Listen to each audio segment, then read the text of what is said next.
हाय, मेरा नाम मोहम्मद इकबाल है। मैं थांगता कोच हूँ जे.एन.के स्पोर्ट्स काउंसिल में।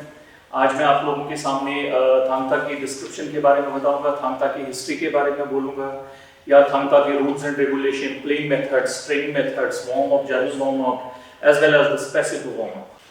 थांगता एक ऐसा मार्शल आर्ट है, आप लोगों ने बहुत सारे मार्शल आर्ट्स के बारे में सुना होगा। जितने भी मार्शल आर्ट वर्ल्ड में है, अलग अलग फॉर्म के, अलग अलग स्टाइल के हैं, अलग अलग ट्रेडिशन के हैं। तो ये जो थांगता है, थांगता एक ऐसा मार्शल आर्ट है जो हमारे देश का अपना मार्शल आर्ट्स है, इंडियन मार्शल आर्ट्स है।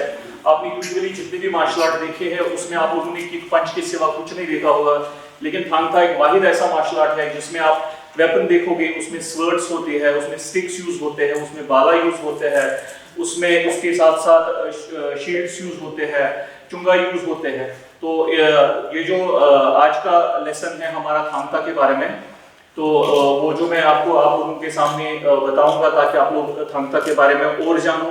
क्योंकि being as the expert of the sports council, आप लोगों को अगर किसी चीज़ की इंफॉर्मेशन ना हो थांगता के बारे में, या ऐसे भी पेरेंट्स होते हैं जिनके पास वो ये जानते हैं कि उनके बच्चे यूजुअली किसी गेम में गए हैं, कहीं कहीं किसी फुटबॉल, क्रिकेट, वेट लिफ्टिंग या किसी गेम में, लेकिन उनको उस गेम के पैटर्न के बारे में कुछ नहीं पता होता। They never visit there classes.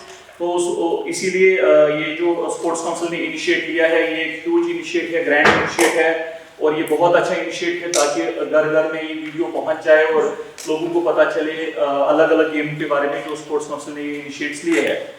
तो पहले हम थांगता की हिस्ट्री के बारे में जानेंगे, क्योंकि यूजुअली गेम के बारे में बहुत सारे पेरेंट्स जानते हैं लेकिन इसकी हिस्ट्री के बारे में कोई नहीं जानता।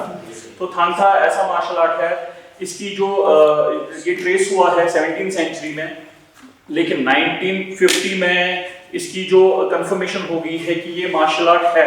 असल में ये मार्शल आर्ट खेला जाता है, कैसे खेला जाता है, क्यों ये मार्शल आर्ट बना, मार्शल आर्ट के बाद ये एज ए स्पोर्ट कैसे कन्वर्ट हो गया, इसके बारे में मैं आपको थोड़ी सी एक ब्रीफिंग दूंगा जो कि आप लोगों को जानने की बहुत ज़रूरत है, ताकि जितने भी हमारे बहुत सारे बच्चे भी हैं जो ये मार्शल आर्ट खेलते हैं लेकिन उनको इसकी हिस्ट्री के बारे में कुछ नहीं पता।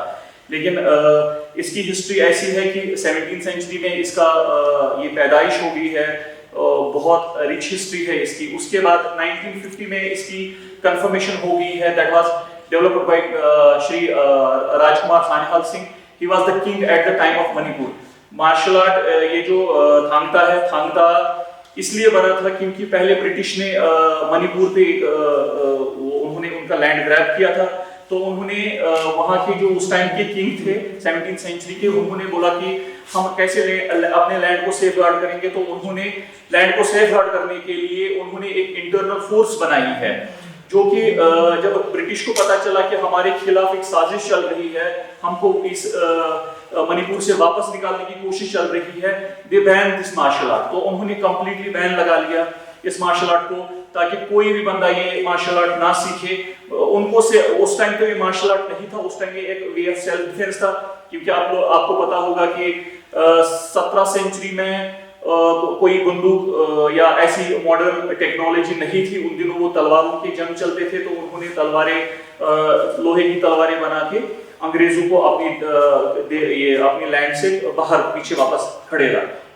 तो 1950 में इसकी ट्रेनिंग बाज़ाब्ता होगी। उस टाइम वो ट्रेनिंग का ये मकसद था कि जब ये लोग जंगल जाते थे अपना फूड लेने के लिए, कोई जंगली जानवर मार के खाने के लिए, या जो भी पेड़ पौधे होते थे वो लेने के लिए, तो उसके बाद इनको जंगली जानवर उन पे हमला करके उनको खा जाते थे। तो उन्होंने फिर इस आर्ट को वापस से रिजेनरेट करके इस आर्ट को वापस लोगों को सिखाया, ताकि वो अगर वो जंगल में जा सकते हैं तो उनके पास एक तलवार रहती थी और तलवार चलाने के गुण होते थे उनके पास।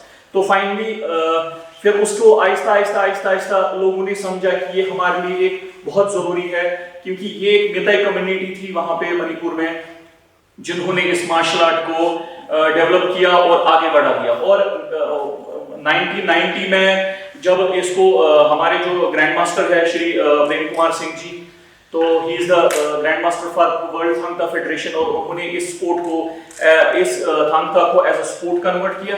इसको इसलिए कन्वर्ट किया क्योंकि उनको लगा कि अब इसको आगे बढ़ाने की जरूरत है। जैसे जितने भी मार्शल आर्ट है, अगर हम सारे मार्शल आर्ट की आज तक की हिस्ट्री जानेंगे, वो किसी न किसी कंट्री की एक ट्रेडिशन होती है। क्योंकि मार्शल आर्ट ऐसा नहीं है कि वो डायरेक्टली एक स्पोर्ट बन जाता है। मार्शल आर्ट जितने भी है वो ट्रेडिशनली उनके या तो उनकी सेफ गार्ड के लिए, या तो उनकी कंट्री की सेल्फ डिफेंस के लिए, या तो उनके अपने जो जो इंटरनल सेल्फ डिफेंस के वेज होते हैं वो वैसे बनाने के लिए उन्होंने रखा था, और वो आहिस्ता आहिस्ता हर एक मार्शल आर्ट कन्वर्ट हो गया एज अ स्पोर्ट। तो वैसे ही 1990s में श्री प्रेम कुमार सिंह ने इनिशिएट ले लिया कि इसको कन्वर्ट किया स्पोर्ट्स में कन्वर्ट करने के बाद उन्होंने इसके रूल्स एंड रेगुलेशन बनाए, क्योंकि ये जब बना तो एक गाँव में बना, गाँव से निकल के पूरी इंडिया में, वर्ल्ड में इसको फैलाने की कोशिश करनी थी। तो उसके बाद मिस्टर प्रेम कुमार सिंह ने इसको आगे निकालने के लिए वो एक वन बाय वन स्टेट्स में गए, तो स्टेट्स को तैयार किया, उनको इस चीज़ की ट्रेनिंग दी। तो आज ये पूरे 30 स्टेट्स में खेला जाता है, और स्टेट्स में खेलते खेलते अलग अलग कंट्रियों में गया है। आज अगर आप इसकी क्वालिटी जानेंगे तो this is one of the finest martial art in the world, जिसमें एक वेपन से ही खेला जाता है, क्योंकि बहुत सारे ऐसे मार्शल आर्ट हैं जिसमें वेपन है, लेकिन अनफॉर्चुनेटली क्या है कि जब उसकी स्पोर्टिंग फॉर्म होती है, कॉम्पिटिटिव फॉर्म होती है, उसमें कहीं पे भी वो वेपन यूज नहीं हो जाता है। तो इसके बाद हम नेक्स्ट जो ये एपिसोड है, नेक्स्ट जो हमारा प्रोग्राम है, उसमें हम आपको ये बताएंगे कि हमने तलवार को कैसे एक वेपन में कन्वर्ट किया, उस वेपन में जो अनहर्ट वेपन है, जिससे कोई नुकसान ना हो किसी बच्चे को, और जो एक कॉम्पिटिटिव स्पोर्ट्स में खेला जाता है।